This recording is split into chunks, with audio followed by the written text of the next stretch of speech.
last time the Rebel caught up with director of Climate Hustle, the documentary that details misconceptions about climate change, Marc Morano, he was causing a bit of a disturbance at the UN Climate Change Conference in Morocco.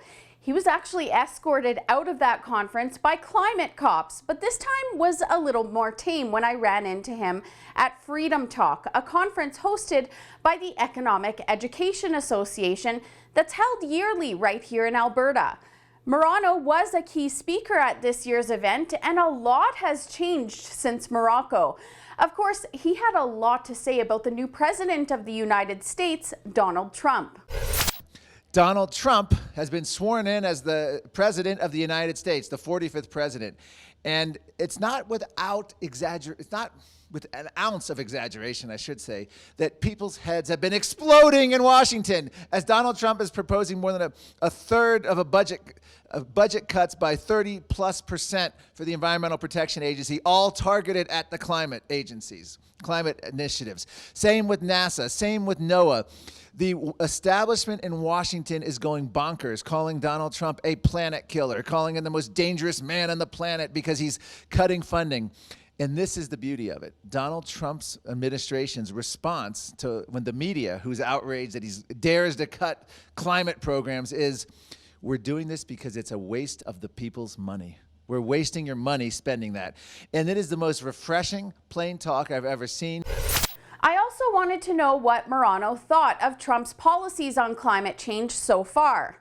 I think that the key quote of his management and budget director coming out and saying, we're not going to spend money on these climate programs because they're wasting our money, is probably the single greatest quote to come out of the administration since he's been sworn in. And the reason that's so great is it's not mentioning carbon dioxide. It's not mentioning 400 parts per million. It's not mentioning United Nations treaties. It's not mentioning coal plant regulations. People's eyes aren't glazing over. This is something a second grader can understand. We're not spending that money because it's wasting your money. And why? The answer is obvious. Even if you believe the UN science, EPA regulations won't even impact, there's purely symbolic, won't impact global CO2.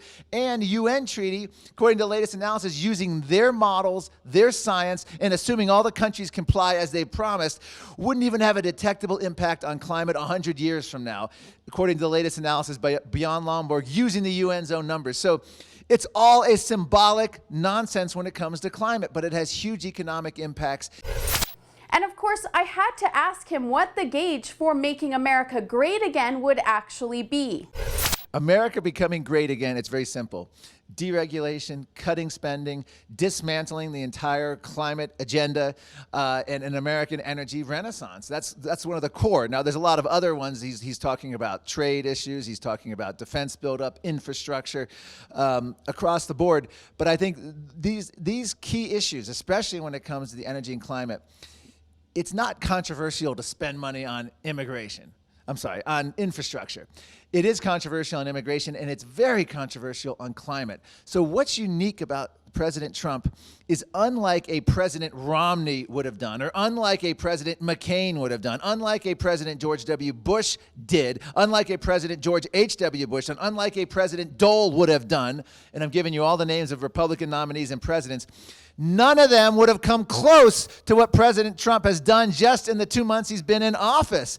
He is standing up to the media, calling the news fake news to their face. No other Republican would have done it. I dare say Ronald Reagan wouldn't have gone that far. And that's why he's the right man at the right moment in history. It's stunning and shocking to watch, and it's the most exciting thing in my political lifetime to watch. It's just fantastic.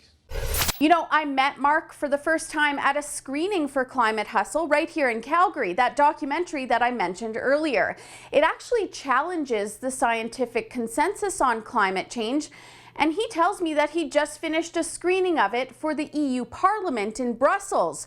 So it's clearly making the rounds and having an impact in the climate change conversation.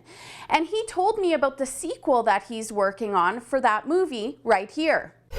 We are actually just came out with an on-demand, the film is now available on demand as well as DVD and Blu-ray, and we're continuing special screenings around the country as well as working on Climate Monarchy, the sequel. Now, we actually had to go back now and do rewrites. This is now because the narrative has changed. Donald Trump's election has changed a lot, because before everyone was expecting Hillary Clinton to come in and continue.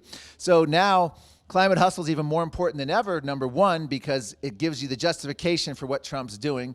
And number two, Climate Monarchy, the agenda of the climate change agenda, has now been going to be revised because Donald Trump's coming in. And with a cautionary note, just because we're doing as much as we can right now, we have to prevent this from being a 4 or 8 year blip in the climate agenda.